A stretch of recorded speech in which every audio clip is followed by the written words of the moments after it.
Selamat malam Bapak Ibu, anggota Pelkat PKRU GPIB dimanapun berada.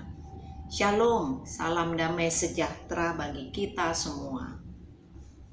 Puji dan syukur kita bisa berjumpa pada malam ini dalam acara saya dan PKRU membaca Alkitab bersama. Bapak Ibu yang terkasih dalam Yesus Kristus, terlebih dahulu saya perkenalkan diri. Nama saya Anna Magdalena Munte Gurning dari Pelkat PKRU GPIB Efata Semarang.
Sebelum membaca firman Tuhan, marilah kita berdoa.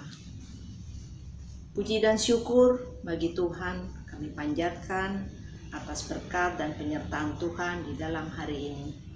Bapa yang di surga, kami akan membaca dan merenungkan firman Tuhan malam ini. Kiranya Roh Kudus-Mu menolong kami untuk mengerti arti dan kebenaran firman Tuhan. Berfirman-Lah ya Tuhan, kami siap mendengarkan. Amin. Pembacaan Alkitab malam ini terambil dari Yoel pasal 2 ayat 18 sampai 22 yang menyatakan demikian. Tuhan menjadi cemburu karena tanahnya, dan ia belas kasihan kepada umatnya. Tuhan menjawab katanya kepada umatnya, sesungguhnya aku akan mengirim kepadamu gandum, anggur, dan minyak, dan kamu akan kenyang memakannya. Aku tidak akan menyerahkan kamu lagi menjadi celah di antara bangsa-bangsa. Yang datang dari utara itu akan kujauhkan daripadamu, dan akan kuusir ke suatu negeri kering dan tandus. Barisan mukanya ke laut timur, dan barisan belakangnya ke laut barat. Maka bau busuknya dan bau anyirnya akan naik, sebab ia telah melakukan perkara yang besar. Janganlah takut, hai tanah, bersorak-soraklah dan bersukacitalah, sebab juga Tuhan telah melakukan perkara yang besar. Jangan takut, hai binatang-binatang di padang, sebab tanah gembalaan di padang gurun menghijau. Pohon menghasilkan buahnya, pohon ara dan pohon anggur memberi kekayaannya. Demikian pembacaan firman Tuhan malam ini. Pembacaan Sabda Bina Umat malam ini yang diberi judul adalah Janji Paskah Pertobatan.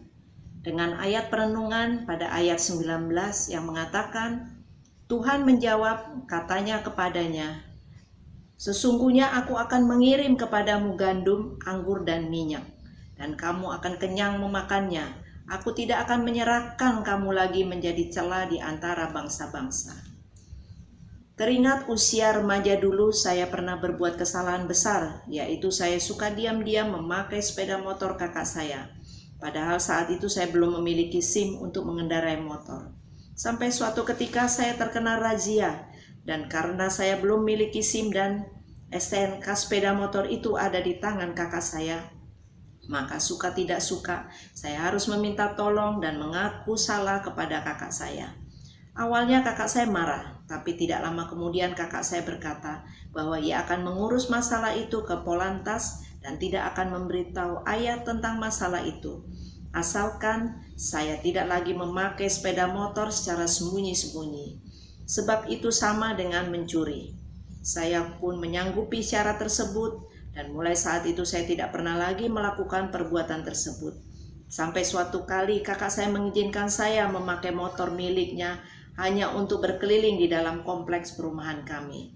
Pembacaan firman Tuhan ini berisi janji Tuhan kepada umat Israel atau Yehuda yang mau bertobat.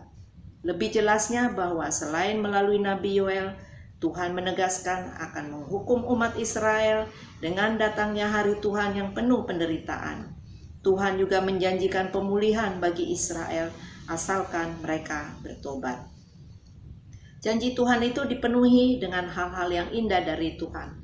Kita lihat pada ayat 19 dan 20. Sekarang terserah kepada umat Israel, apakah mereka akan menanggapi janji Tuhan itu dengan kesadaran diri.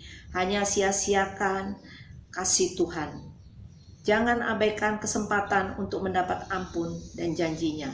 Segeralah bertobat, Dia adalah setia dan adil bagi yang tulus mengaku dosa dan bertobat. 1 Yohanes 1 ayat 9. Percayalah janjinya. Demikian pembacaan Sabda Bina Umat malam ini.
Mari kita berdoa. Terima kasih Tuhan untuk penyertaan kasih-Mu pada pembacaan firman-Mu bersama malam ini. Tuntun kami dengan Roh Kudus-Mu supaya kami dapat melakukannya dalam kehidupan kami hari lepas hari. Kami berdoa untuk Dewan PKLU GPIB yang melaksanakan program ini. Tuhan berikan hikmat dalam pelayanan agar dapat berjalan dengan baik. Kami juga berdoa bagi anggota PKLU yang dalam kelemahan tubuh dimanapun berada yang mengikuti acara ini. Tuhan tilik satu persatu, berikan sukacita dan semangat, berkati obat-obat dan makanan yang digunakan. Di dalam nama Anak-Mu Yesus Kristus, Juru Selamat kami sudah berdoa. Amin. Terima kasih Bapak Ibu anggota PKLU yang sudah mengikuti acara ini. Selamat malam, selamat beristirahat. Tuhan Yesus memberkati.